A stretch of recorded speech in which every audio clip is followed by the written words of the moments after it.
Bismillahirrahmanirrahim. Alhamdulillahirabbil alamin wassalatu wassalamu ala asyrafil anbiya wal mursalin sayyidina wa maulana Muhammad wa ala alihi washabihi ajmain. Qala musannif rahimahumullah ta'ala ila anqal al-imam al-Ghazali nafa'anallah bi ulumi fid dharain. Walan taswila ayyuhat talib. Walan taswila, dan kamu tidak akan bisa sampai, tidak akan pernah bisa. Ayuhat talib, wahai orang-orang pencari ilmu, pencari derajat tinggi. Kadang judul itu juga sudah merusak ya, merusak akidah. Tuhan ada di mana-mana film teh. Ada lagi pencari Tuhan. Kalau tidak bisa diperinci pengertiannya apa, bisa salah paham. Kayaknya ceritanya Islami, tapi pada dasarnya justru mengatakan Allah Ta'ala mempunyai tempat. Dan itu bagian dari akidah yang rusak, karena Allah tidak bertempat. Nah ini pencari derajat tinggi di sisi Allah Ta'ala tidak akan bisa sampai ila qiyami, untuk mencapai derajat pelaksanaan biawamirillahi, dengan melaksanakan perintah-perintahnya Allah Ta'ala, illa bimuraqabati qalbika, kecuali dengan selalu mengawasi, meneliti hatimu, wajawarihika, dan anggota-anggota badanmu, filahadzatika, di setiap lirikanmu, wa anfasika, dan setiap napasmu. Kita tidak akan bisa sampai pada derajat pelaksanaan atas perintahnya Allah Ta'ala sehingga masuk makom takwa, kecuali ada yang harus kita siapkan, yaitu selalu mengawasi, meneliti, jangan sampai lolos hati kita, badan kita, walau hanya sekedip mata gitu ya. Kalau mata berapa kali satu hari kedipan? Nggak pernah ngitung. Kalau napas sih cuma 2 katanya. Napas yang sudah, apa yang belum, atau ada yang 3, sudah, belum, dan akan. Tapi pada sana detak jantung ada yang mengatakan dalam kitab apa ya, sitin gitu ya, normalnya 124.000 detak jantung sesuai hitungannya para nabi. Wallahu alam, tapi nggak pernah ngecek. Tapi di kitab sitin ada keterangannya. Wa anfasika hina tusbih, dimulai ketika kamu masuk subuh, ilahin tumsi, sampai masuk waktu sore, dari setiap hari-harinya, pagi sampai sore. Gampangnya gitu. Kalau kita siang malam, kalau bahasa kita pagi sore. Kenapa harus pagi sore? Karena tadi kemarin sudah jelaskan bahwa perhitungan amal itu dimulainya pagi sampai sore, sore sampai pagi, gitu ya. Ya sebenarnya mah siang malam, tapi dikuncinya di ujungnya. Kalau di bahasa ini dikuncinya di ujungnya, enggak keseluruhan malam, enggak keseluruhan siang, tapi awalnya siang kan pagi, awalnya malam berarti sore.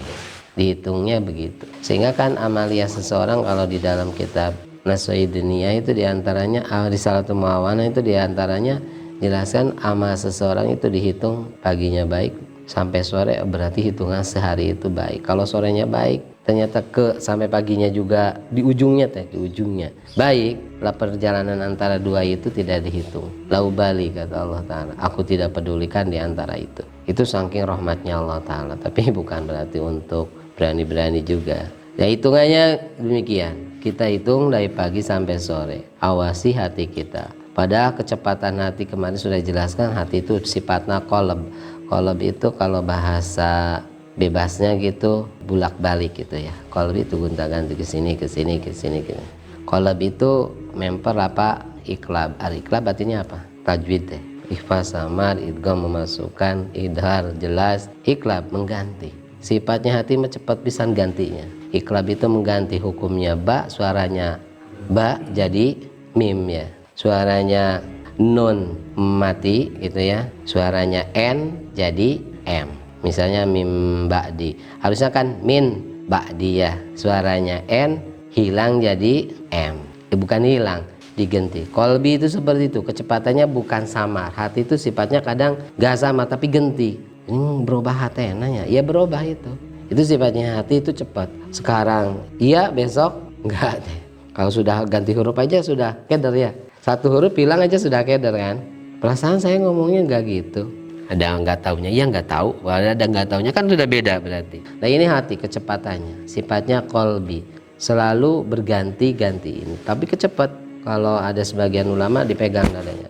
Kalau sholat kan dipegang, karena biar diem gitu ya, biar gerakan hatinya nggak kemana-mana. Isyarahnya. Fa'alam, maka ketahuilah oleh kalian, anallaha bahwa sesungguhnya Allah Ta'ala muttaliun itu yang zat yang selalu mengawasi. Muttali itu selalu melihat dengan teliti, sedikit tapi teliti. Ala dhamirika pada hatimu. Wa musyrifun dan selalu memandang. Ala dhahirika pada bagian dohir badanmu. Wa batinika dan bagian batin badanmu. Allah Ta'ala selalu mengawasi gerak-geriknya hati. Ketika diawasi seperti ini, mungkin waktu itu sahabat juga terasa berat.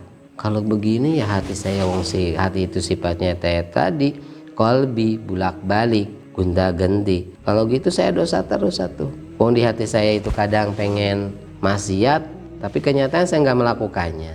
Dari situ ada keringanan. Ternyata yang dikerjakan hati itu tidak jadi dosa. Sehingga ketika orang mengazamkan untuk dosa, itu belum dosa. Dalam satu hadis, kalau mengazamkan kebaikan, sudah jadi kebaikan satu. Jadi saya besok mau sodakoh. Ternyata sekarang itu sudah dapat pahala satu sodakohnya. Ternyata besok dilakukan kelipatannya 10 sampai 700 lah kalau diterima. Tapi kalau mau jelek, saya mau maling besok. Belum ditulis. Lah besoknya maling. Tertulis tidak. Ada yang mengatakan 4 jam ditunggu sampai malingnya selesai. Misalnya malingnya jam 6 pagi, ditunggu sampai jam 10. Ada yang mengatakan 6 jam. Jadi kalau maling jam 6 ditunggu sampai jam 12 atau jam 10.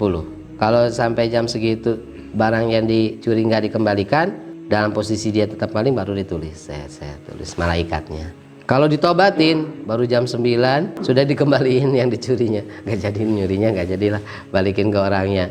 Itu nggak ditulis. Ada jarak. Kalau nulis kejelekan itu ada jarak. Itu saking rahmatnya Allah kepada kita. Ternyata hati kita selalu diawasi pergerakannya. Dan Allah Ta'ala selalu memandang dohir kita. Meskipun kita sembunyi di dalam gua yang tergelap, misalnya digambarkan ada semut hitam di tengah hutan, di kegelapan malam, di dalam gua yang gelap gulita, itu Allah tetap tahu. Gak bakal lolos. Apalagi kita di bawah lampu yang terang benderang, gampang ketahuan. Dan Allah Ta'ala mengetahui pergerakan keadaan badan kita yang sifatnya batin, yang gak ketahuan orang. Allah Ta'ala pun tahu berapa kebutuhan nutrisi kita, Allah Ta'ala tahu. Berapa kandungan darah kita, Allah tahu. Berapa jumlah bakteri di badan kita yang sehat, yang berbahaya, itu pun Allah tahu. Yang sifatnya di dalam batin. Apa yang terkandung pada tangan kita, Allah tahu. Kalau kita nggak tahu, hanya menikmati padahal dipakai sama kita. Banyak kan gitu. Tapi Allah tahu sampai sedetail-detailnya, tidak ada yang sampai. Allah lihat ya, bahasanya di sini musyrif. Musyrif itu kalau di keterangan sininya melihat. Apakah sesuatu yang di badan kita semuanya bisa dilihat Allah Ta'ala? Padahal ada yang sesuatu yang tidak berupa fisik gitu ya. Suara, apakah suara juga bisa dilihat Allah Ta'ala? Kalau kitanya manusia mah yang gak bakal lihat suara. Ada juga kita mah dengar suara. Tapi bagi Allah, Allah melihat suara, melihat benda yang ada jirimnya, ada bentuknya. Allah mendengar suara, Allah pun mendengar benda. Kalau kita mah melihat hanya yang berupa fisik ya, itu pun dibatasi. Yang mendengar, kalau kita hanya yang berupa suara, itu pun dibatasi. Kalau Allah yang didengar, yang dilihat, bisa didengar. Mulanya ala dhahirika wa batinika. Itu dari sisi tauhid. Wa muhitun bijami lahadzatika, dan Allah selalu meliputi, mengawasi secara keseluruhan bijami lahadzatika, dengan semua lirikan matamu. Katanya lirikan pertama kan gak dosa, kayak Kiai Ridwan anggus ningali sakali ya melotot we ame ulah peureum-peureum ame teu dosa-dosa aja. Melotot kuat sabaraha jam.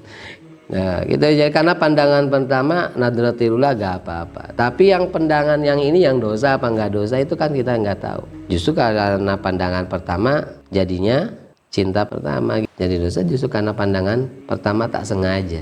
Nah di situ meskipun nggak dosa kadang ngepek gitu ya.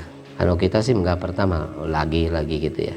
Wa khotorotika, dan apa-apa yang terbersih di dalam hatimu, getaran-getaran hati, apa-apa yang kotor itu sesuatu yang bergeraknya di dalam hati, berbisiknya dalam hati, itu pun Allah Ta'ala tahu. Jangankan Allah, wali-walinya Allah Ta'ala itu juga tahu. Jangankan wali, orang-orang yang punya makom sendiri aja sudah banyak yang tahu. Ketika dia melihatnya ke selatan, saya ngobrol, ada teman dan orang Jawa Timur ngobrol sama saya, dia marahin orang, dia madhabnya ke selatan, saya di sebelah utaranya, pandangannya ke selatan. Ternyata dia nasehatin orang yang bagian selatan, ceritanya di Lengkong. Orang yang di selatan dia itu kan lagi dihadapin dia, dimarahin terus, kamu itu harus begini, begini, begini, begini, jangan begitu, begitu, itu. Saya di sana, otomatis dia nggak melihat saya, membelakangi saya. Tapi saya dalam hati bilangnya gini, saya tutup tuh. Saya bilang saya tutup. Artinya saya tutup hati saya supaya nggak dimarahin gitu ya. Langsung berbalik orangnya, langsung bilangnya tutup, tutup. Kamu juga kelakuannya seperti ini, suka begini begini.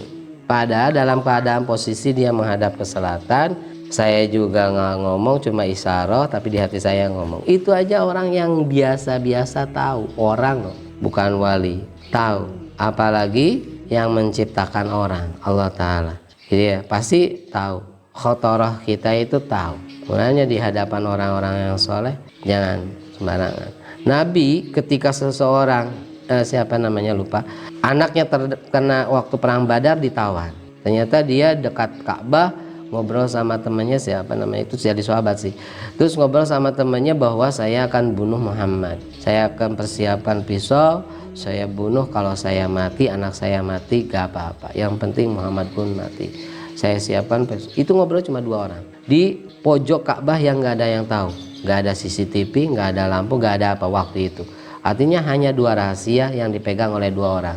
Dia berangkat ke Madinah, tujuannya, alasannya untuk menebus putranya. Begitu masuk gerbang Madinah, sahabat-sahabat sudah menghadang bahwa orang ini adalah suka tipu daya, gak bakal jujur, ngomongnya mau nebus anaknya tapi pada ada tujuan lain. Tapi terus orang itu maksa mau ketemu Nabi. Kata Nabi, suruh sini aja. Sahabat sudah khawatir, ini pasti ada sesuatu ini, kalau enggak Nabi bahaya ini. Ternyata dibiarkan karena Nabi menyuruhnya. Setelah di hadapan Nabi, malah Nabinya bilangnya gini, apa yang kamu katakan di pojok Ka'bah itu sama teman kamu begini, begini, begini, begini, begini. Kaget orangnya. Saya ngobrol di Ka'bah sana dan gak ada yang tahu, kalau toh temannya juga hianat gak bakal bisa nyusul karena saya lebih duluan. Ternyata kok Nabi tahu, dan saya juga tahu, kata Nabi, bahwa sekarang kamu bakal iman. Ternyata sekarang langsung iman, orangnya langsung baca syahadat. Itu yang tidak diketahui oleh sahabat. Sahabat tahu bahwa itu adalah orang licik, tapi sahabat tidak tahu bahwa orang itu mau masuk Islam. Jadi ada tingkat pengetahuan akan khotorah yang diketahui oleh Nabi melebihi sahabat. Ini baru manusia, apalagi Allah Ta'ala. Wa khotawatika, dan Allah Ta'ala mengetahui langkah-langkahmu, berapa langkah yang kamu tempuh untuk melakukan kebaikan, kejelekan.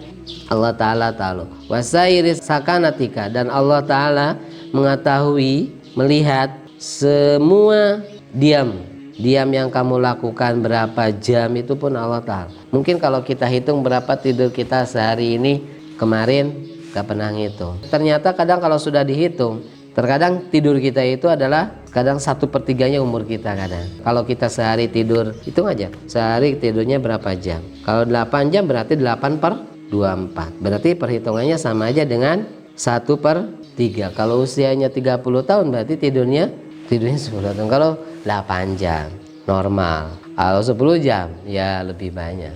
Kalau dihitung, ternyata ada wali soleh itu sampai kaget, ternyata gitu ya.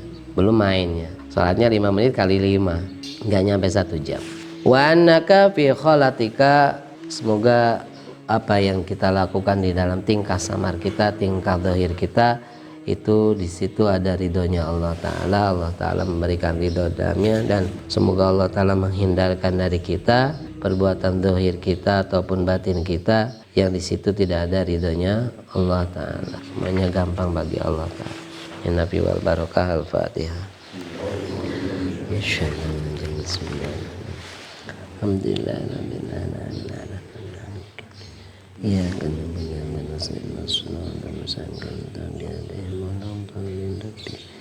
Allahumma sholli ala sayyidina Muhammadin tibbil qulubi wa dawaiha wa afiyatil andani wa shifaya wa nuril absari wa diyaiha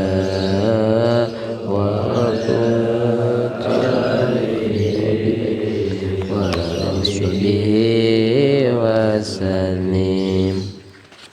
Allahumma sholli ala sayyidina Muhammadin tibbil qulubi wa dawaiha wa afiyatil abadani wa shifaya wa nuril absari wa diyaiha wa qutil wa subhi wa salim.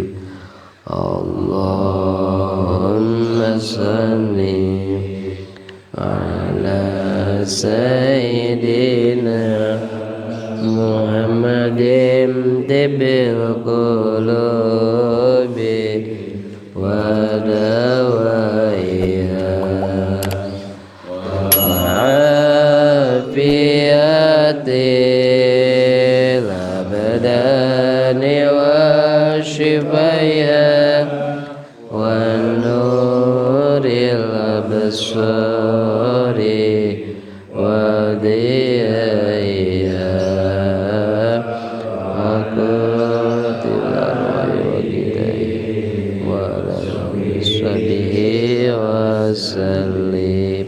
Subhanakallahumma bihamdika asyhadu an la ilaha anta astaghfiruka wa atubu ilaik. Wa lakum minkum. Assalamualaikum warahmatullahi wabarakatuh.